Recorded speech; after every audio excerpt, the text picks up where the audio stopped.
Good day, everybody. Day 425, I believe. We're just doing a quick daily walk around this morning. Oh, look at that. We got, oh, looks like Scooter. Yeah, that's Scooter getting a nugget. Threw a couple pellets in there this morning. And you also see the mystery snail eggs. Little tan sack there just above the water line. Snails do that so that the turtles can't get to them or any other type of predator. They set them up there just above that water line to where they can't get to them. It's pretty cool. Look, nope, there's Cooter. You know, it's feeding time. It's the best time, ain't it, Coot?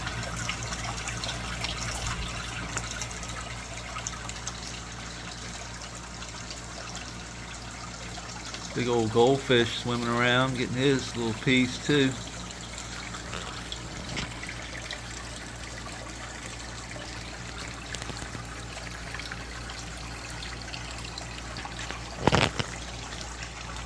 All the little bullhead minnows. I can't believe those little bullhead minnows are still alive. They're just little bait fish that I got from the bait and tackle shop. Ed Allen's Bait and Tackle here.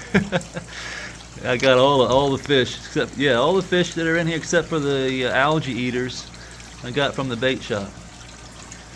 I think I paid $6 for like a bucket of them. I lost maybe 4 or 5 of them at the beginning, and the rest, like that big the big goldfish looking one.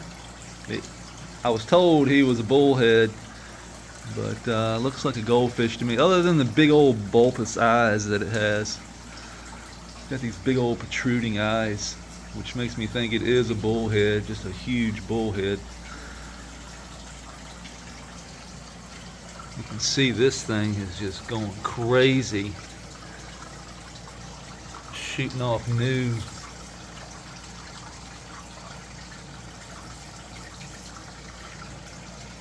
All kinds of new branching. We're definitely going to have to manage this thing.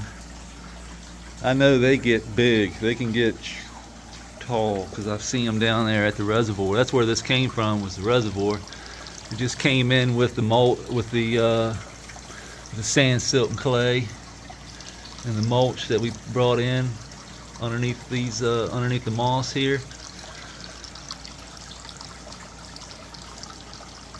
None of this stuff, the elephant ears, none of this stuff I brought in here. All this is straight from down the reservoir here on my property. The only thing that I did plant was this dill here. I got some dill just because I like to pick it and smell it. And I like to smell a dill. And then this dill over here. Everything else came in on its own. It was just in the mulch or in the sand, silt, and clay that we brought up, or the moss, like the fern here that came in with the moss. All the little purple bell plants, all this stuff here that you see, all that's all natural. You see the moss starting to grow back over top of that soil. And the worms, and you can see the millipede. It looks like millipede diggings. So they start to dig down in it, and just like a worm casting, all that, what they're digging is pushed up to the top, and it leaves a little mound of soil there. You might see that outside this time of year, like an ant hill almost, but a lot of it is worm hills.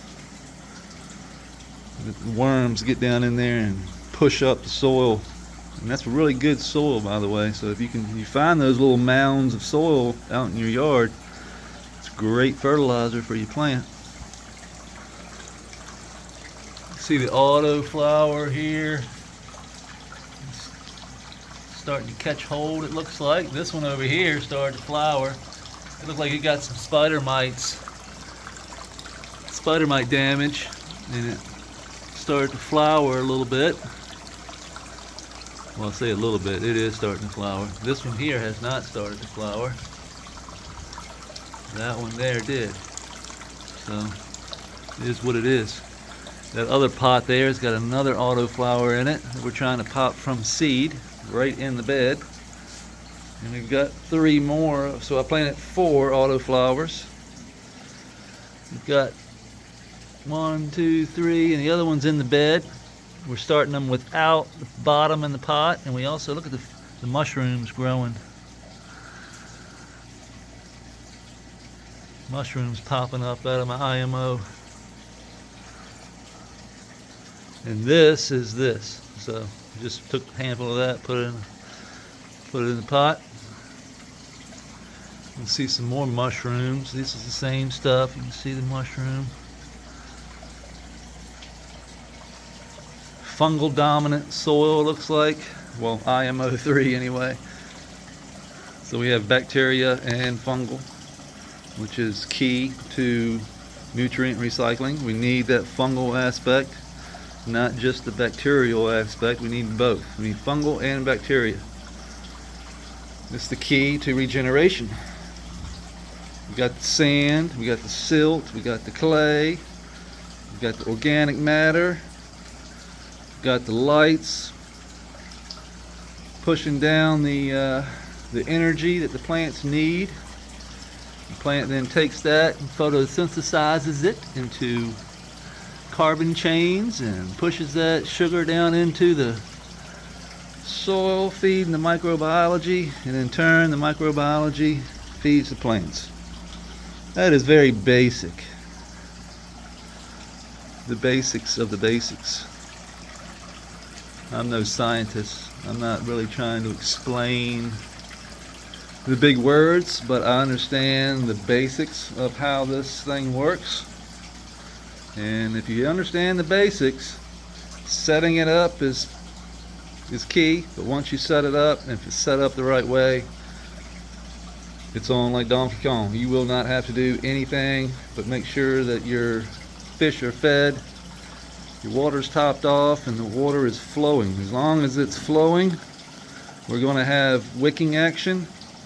We're going to have that organic matter and that sand and that silt and that clay wicking that water up from the creek into the beds, where these plants can maintain a constant state of moisture in the soil.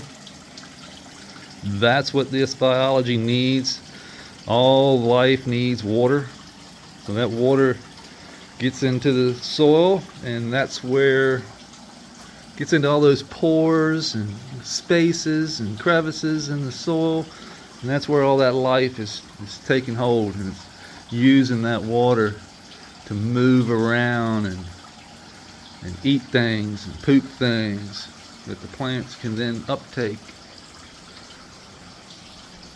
So we're not feeding the plants, we are feeding the soil, which the plants themselves can actually feed the soil through photosynthesis. So the plant takes the light, turns it into simple sugars, simple carbohydrates, pushes those sugars down its root system, down its vascular system, just like we do. It's like our veins in our arm. Pushes that stuff on down into the soil, exudes it out of its root system, feeding the microbiology, and in turn the microbiology take that energy that they get and mine the sand, the silt, the clays, the organic matters, all the things down there, and then they eat that, they poop it out, and the plants are able to take it up. So a plant can't uptake a piece of sand, but once the biology eats into that sand and poops it out, it is now plant available. And this is on a molecular level. So if you're thinking about this in your brain, you really have to think tiny, tiny, tiny. Like microscopic. These are just some seed heads that are coming off this grass. I've just been dropping them in the water and letting them go on down.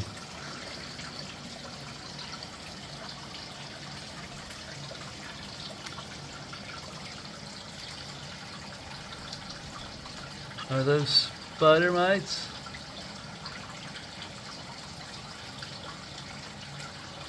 Those look like spider mites.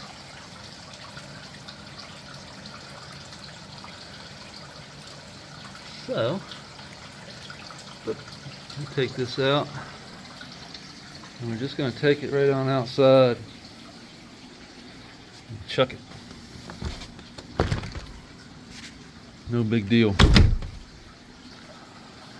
If I see them, I'm getting rid of them.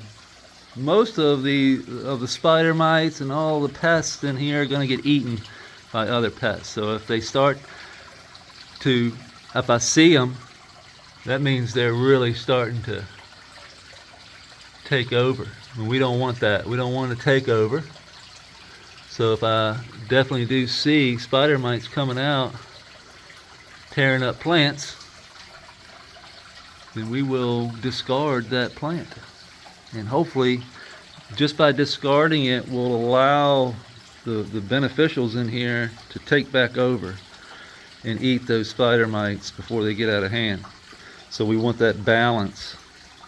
That's what we're shooting for, that balance. So we want the good, the bad, the ugly. We want them all, but we want them all to play nice together. We want them all to actually to be eating one another. So they're basically fighting all the time, keeping each other in check. So if we had just spider mites in here, they would take over the whole place. But since we have flies and mites and beetles and all the different types, salamanders, minipedes, worm, all these stuff, protozoa, all the way down to the molecular level, this stuff is in the soil. Hopefully it's going to eat the bugs, larvae, before they hatch. But like I said, if we see spider mites, we don't spray anything. We're just going to get rid of them. And if we do spray anything, it's going to be biology. We're going to spray a liquid IMO 3. And that biology hopefully will get in there and take care of those spider mites.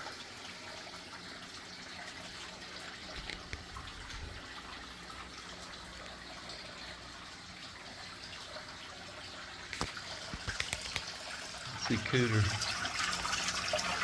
He's got a full belly now. All the fish are having. I seen a bunch of shrimp the other day. Saw the crab. Everything is running and thriving pretty well. But that's today's walk around. I appreciate everybody taking the time to take a gander, and we will see you tomorrow.